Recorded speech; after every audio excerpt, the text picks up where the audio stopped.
I am Kamali, taking you through the stories people are talking about and sharing around the world on NewsFeed today. Cashing in on the holy month, we look at how companies are commercializing Ramadan. England footballer Raheem Sterling's got some new art on his leg and people are not happy. We'll tell you how he responded. More than 4,000 shoes left in Brussels as protests over what's happening in Palestine.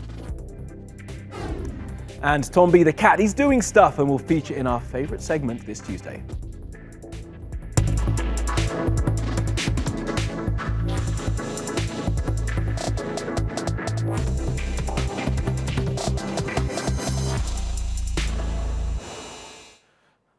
Top of our newsfeed, and it's the commercialization of Ramadan. We're now 15 days into the holy month, and we've noticed there's far more advertising around it than we remember from before.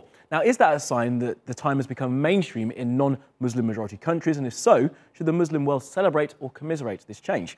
Kim's been out on the streets of Istanbul to find out. The stage is quite literally set here in Istanbul. In a few hours' time, an imam will take to the stage where he will speak to the faithful before iftar. Everyone here is ready, but I'll tell you who else is ready, and that is the advertisers, ready to capitalize on what they see as a very captive audience during the holy month.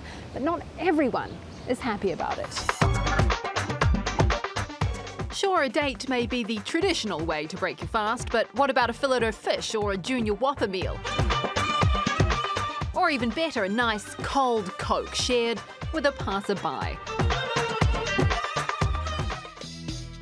According to Google, Ramadan is the busiest ad season of the year. And YouTube is where your audience is choosing to watch. And corporations across the globe compete for the most creative ways to leverage the holy month. This musical extravaganza from Telco Orange has already racked up 21 million views. And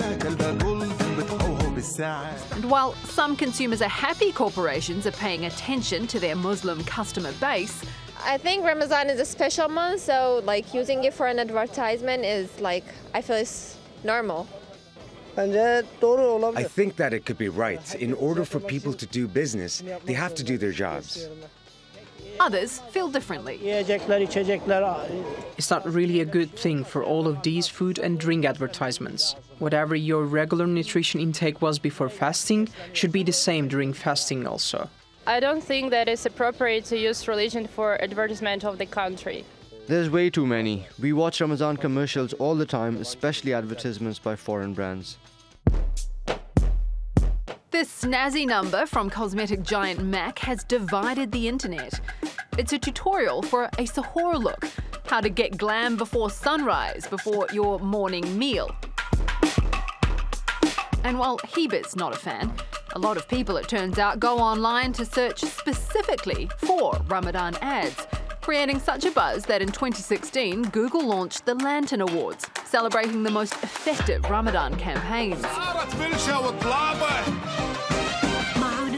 This light-hearted series about the case of a missing Tupperware container took out the 2017 title. Most, though, take a more emotional tone.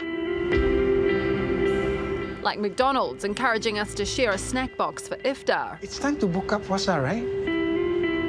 Or Surf washing powder, pronouncing dirty laundry a small price to pay for a Ramadan reunion. Whether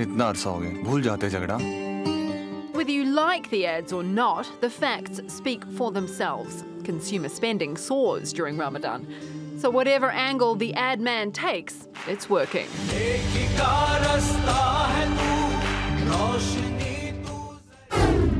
And we'd like to know what you think. Let us know in the comments. Let's look at what else is trending on social media. Now, Starbucks is closing 8,000 stores across the US this afternoon so staff can go through racial bias training. And why? Well, this is why. In April, the manager of a Starbucks in Philadelphia called the police after two black guys were waiting for a friend. This is what happened next. What did they get called for? Because there were two black guys sitting here meeting me? Yes. Well, what did they do? Well, that video went viral and Starbucks went into defensive mode. They apologized and say that people can now hang out in their stores and use the bathrooms without paying for anything. The England footballer Raheem Sterling has got a new tattoo and a British newspaper is not too happy. That's led to Sterling posting a response on Instagram saying his dad was shot dead, he'd never pick up a weapon, and the tattoo is not finished, and it has a double meaning. He's right-footed. He's had plenty of people give him a hard time about it online, while others say it's time to get off his back.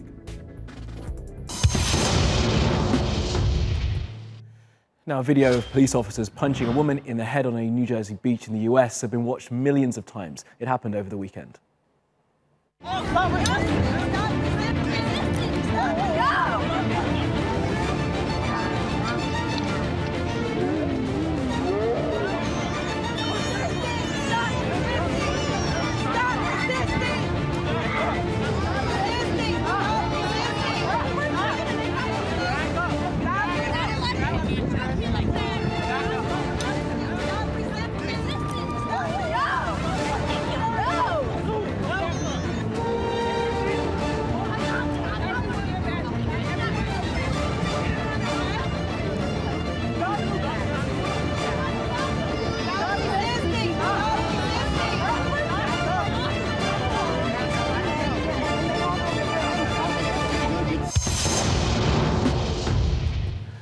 Now, the Norwegian state is being accused of being way too quick to remove a child from their parents. And there's a worry the reasons could be nothing to do with care and lots to do with money. Have a look at this. Help! There's police! Barnabern is stealing our child! In Norway! In this video, 12-year-old Kai is being taken away from his family and placed into protective custody. He's one of over 12,000 children put under the care of Barnevern, a controversial Norwegian child protection agency. Many accuse the Barnevern of using unjustified reasons for removing children from their parents, like this 3-year-old girl who told her teacher about a dream influenced by the comic book character Hulk.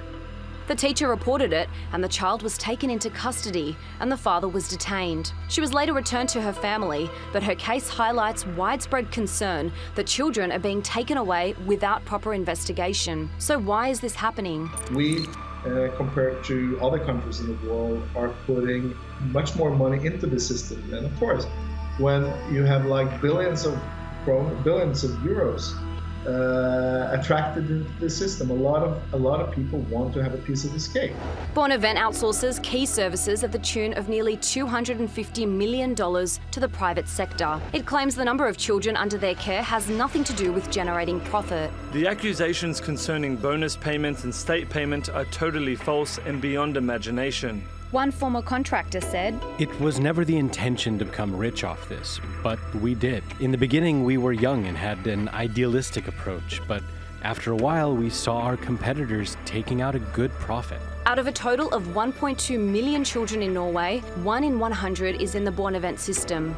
Another worrying development is that immigrant children are more likely to be taken into the system than non-immigrants. Norway claims its legislation is based on the best interest of the child, and an order to take a child into custody is only issued in very serious cases such as violence, maltreatment, substance abuse, sexual abuse, or psychological problems. But experts say the problem is not the law, but its implementation. The problem is that the people who are in charge of these laws throughout the country, they have so much power given to them that it doesn't matter if they don't comply to the European standards or the international laws or the Norwegian laws. They know that the court will more or less always agree with them, because it's obvious that we have a court system in Norway or a legal system where judges are very loyal to the state. In addition to that, a member of the European Parliament wrote, Norway's child protection agency, the Barnevern, is an institution vested with unlimited powers and extra legal authority that enable it to carry out forced confiscations and frame innocent parents. And remember Kai from the beginning of our story? Well, less than 2 weeks later,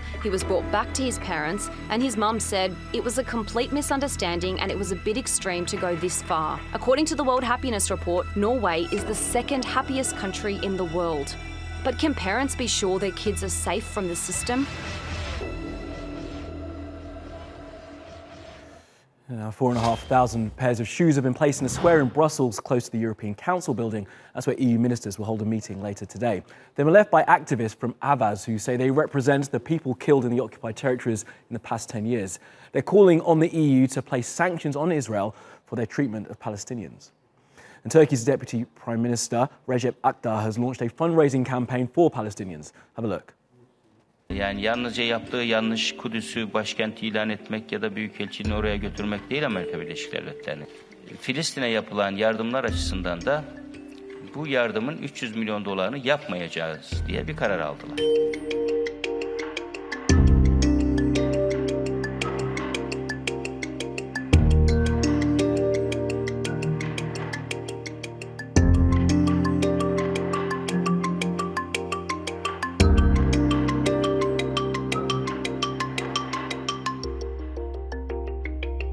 Bu desteğin içinde üye ülkelerin kendi ülkelerinde destek kampanyaları başlatmaları ve Filistin halkına gerek nakdi gerek aynı yardımlar konusunda destek temin etmeleri konusu var.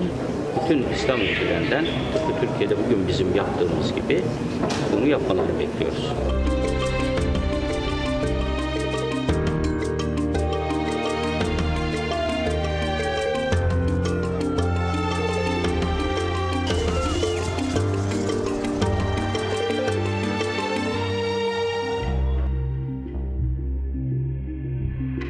Bütün milletçe Ramazan'ın bu bereketinden istifade ederek inşallah Filistin'e çok ciddi bir destek çıkaracağız.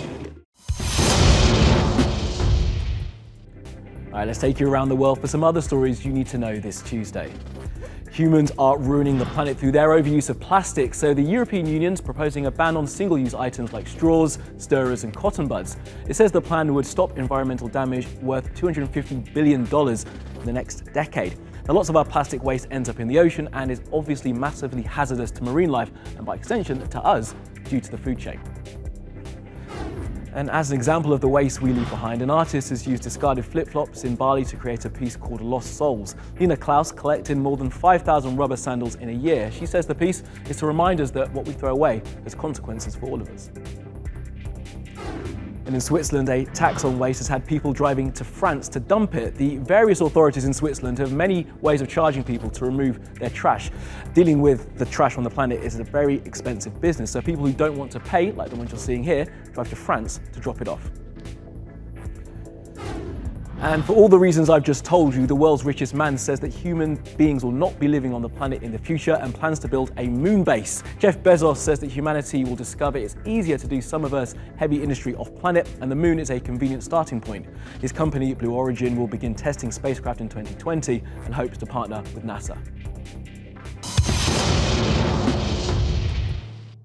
And in Tuesday's Animals Doing Stuff, we want to introduce you to Tombi the cat. He lives in Izmir in Turkey and is about to become the star of a series of books. Enjoy.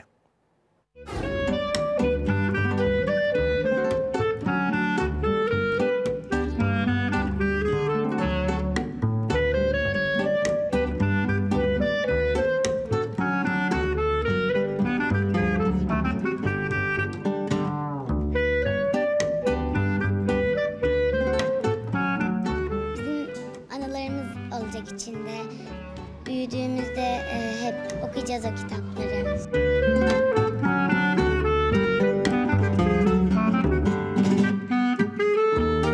Tamamen sokak hayvanları için bağışlanacak bir fon oluşturacağız. Sokak hayvanlarının hem tedavisinde hem de onların gıda masraflarına karşılanacak.